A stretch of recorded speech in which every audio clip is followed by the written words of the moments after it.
il a couché son fils premier-né. Qu'est-ce qu'il a fait? Les premiers soins que Marie avait fait. Maman Marie est votre maman Marie, ma mère est votre mère. Voilà ce qu'elle a fait comme première soin. Elle a mélota. Elle a mélota. Donc elle a fait qu'elle méloter l'enfant.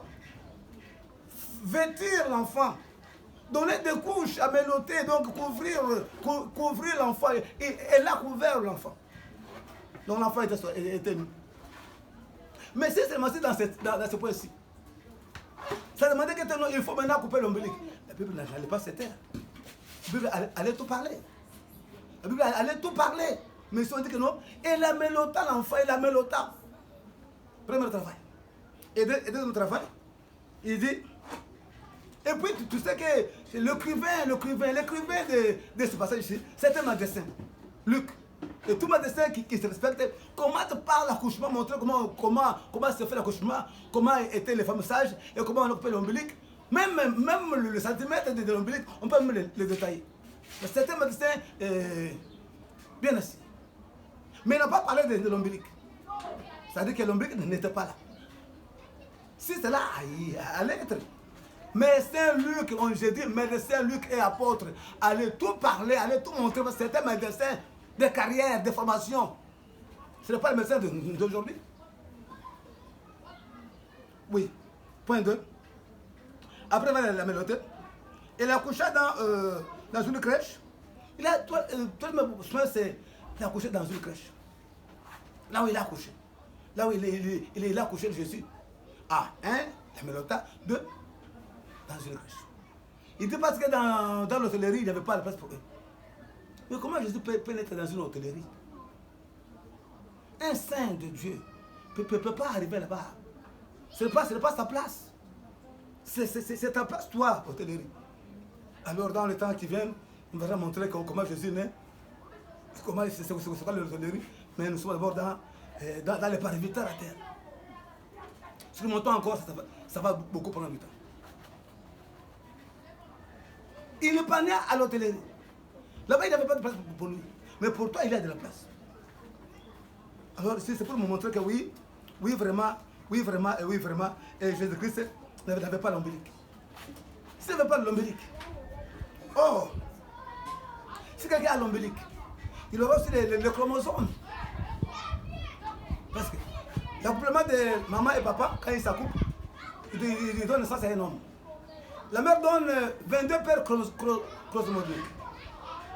Et le père donne la 23e paire. C'est celle qui détermine le sexe. Je vois beaucoup de papas tabassent leur femme. Comment tu as mis au monde une femme? Comment parfois la répudier. Mais la femme n'a rien fait. La femme, ce n'est qu'un dépôt. C'est toi qui as déposé ta semence. La semence là qui a été déposée, c'est une fille. Maintenant, qu'est-ce que le dépôt va faire? Changer? Le dépôt n'a rien à faire. La femme, ce sont nos dépôts. Nous déposons nos semences vitaux. Si tu as déposé la semence d'une fille, c'est toi qui as déterminé votre 23e paire chromosomonique. C'est ce qui détermine le sexe. Or, Marie dit bien, maman Marie, ma mère Marie, dit bien que elle est vierge, elle ne connaît point d'homme, mais elle est vierge. Et qui l'a connue? Qui l'a connue pour qu'il y ait un enfant?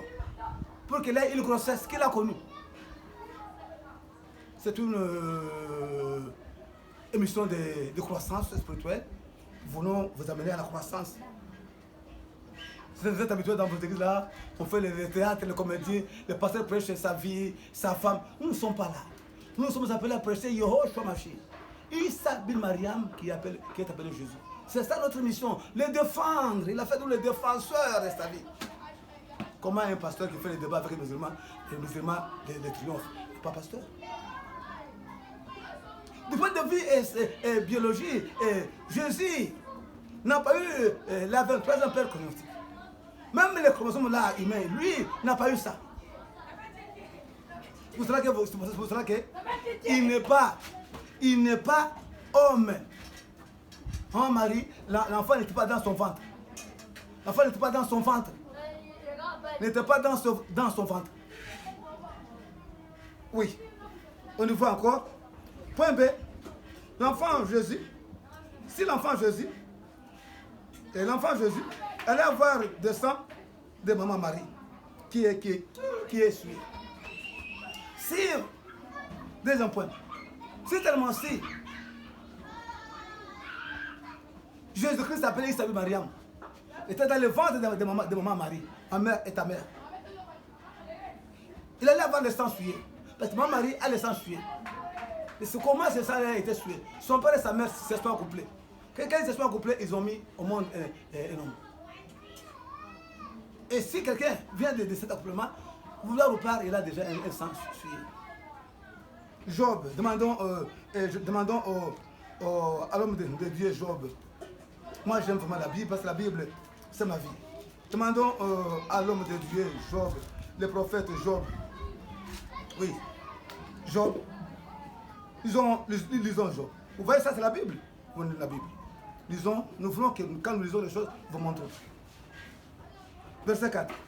Comment d'un homme sera-t-il, comment l'homme sera-t-il juste devant Dieu? Comment celui qui est né de la femme sera-t-il pur? Oh. Il dit comment celui qui est né de la femme sera-t-il pur? Vous voyez? Si Jésus était sorti de la femme, elle ne peut pas être pure. Parce que le Coran, quand on va lire le Coran, vous verrez que non. Le Coran dit que Jésus était pur. Jésus est pur. Jésus est pur. Le Coran va le confirmer. Si Jésus était sorti du ventre de maman Marie, si Jésus était allé à la naissance par le corps de maman Marie, il allait avoir des sang sué. Si Jésus avait connu la naissance de la femme basse, Jésus allait être sué. Il allait avoir des sang sué. Ça c'est lui. Et descendons encore, ça c'était Job 25. Descendons encore à Job 15. Oui.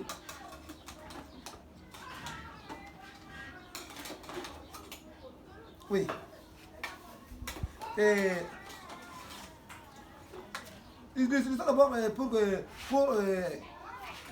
en relier la naissance de Jésus par le sang là que comment d'une femme suée peut sortir un homme pur. Et relions ici, demandons au roi David avec ce psaume qui nous parle. Lisons le psaume 51 verset 7. Le roi David nous dit: voici je suis né dans l'iniquité. Oh, comment quelqu'un est dans l'iniquité? Comment? Et ma mère m'a conçu dans le péché. Oh. Donc, David a dit qu'il est né dans l'iniquité. Sa mère l'a conçu dans le péché. Ne pas dire que sa mère était prostituée, non. La mère de David n'était pas prostituée. C'était une femme craignante de Dieu. Une femme qui avait l'obéissance à Dieu, qui avait la sainteté jusqu'à Samuel Épinière. Mais il est né dans l'iniquité, dans le péché. C'est parce que sa mère a eu l'accouplement avec son père.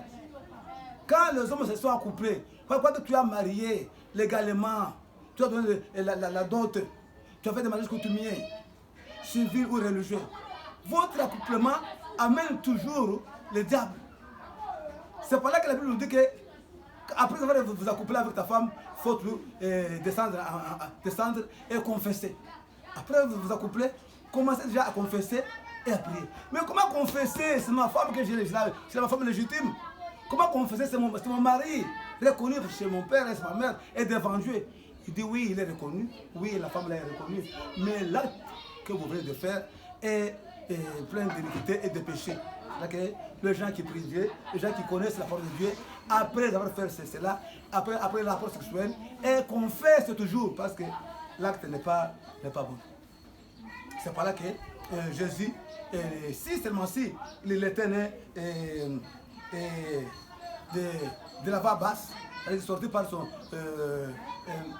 sorti de son ventre, Jésus allait avoir le sang souillé. Donc Jésus n'a pas eu le sang de ma Marie. Point C. Le Seigneur Jésus n'est pas né de la femme, il est juste. comment. Et rentrons encore en Job. Donc, comme il n'est pas né de la femme, donc il est juste. Nous sommes maintenant le livre là que nous sommes arrêtés de lire.